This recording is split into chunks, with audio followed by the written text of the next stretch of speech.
Então nós estamos aí hoje aí com nosso coleguinha Chess aí, né? Polendo. Então fazendo uma festinha em casa, o chefe saiu de férias, ninguém tá aí, né, Chess? Somos melhores. Tu entendeu tudo que eu falei, palhaço? Tu entendeu? Ok. Ok. Não problema. E eu e o Matheus vamos pegar tua filha, né? É? Mônica? Ah, c'è sul telefono, Monica. Isso, liga pra ela e diz, ó, tem 2 machos bons pra ti. Mail. Né? Não, fala pra ela. Bom, se lei go. As linguistas.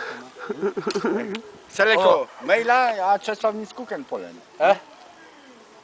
Rozumiesz? Mas tu não é certo.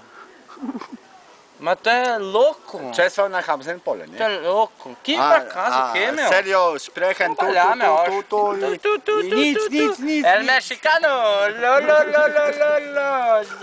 Gigolô.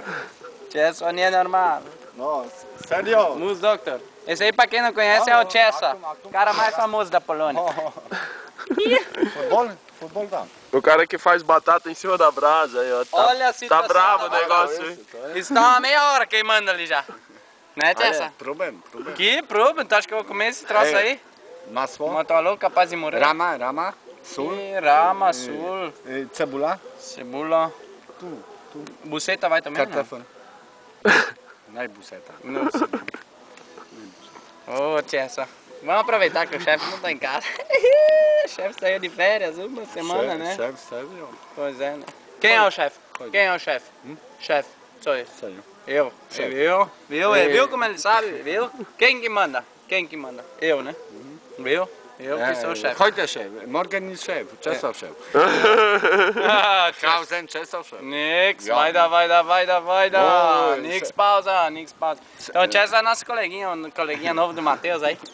Nós estamos aí.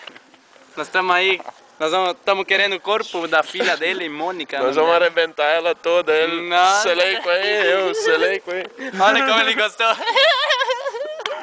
Sogrão aí. Testio. Testio, good. E viva o Rio Grande, Tchê. Polen brasiliana. Esto aí.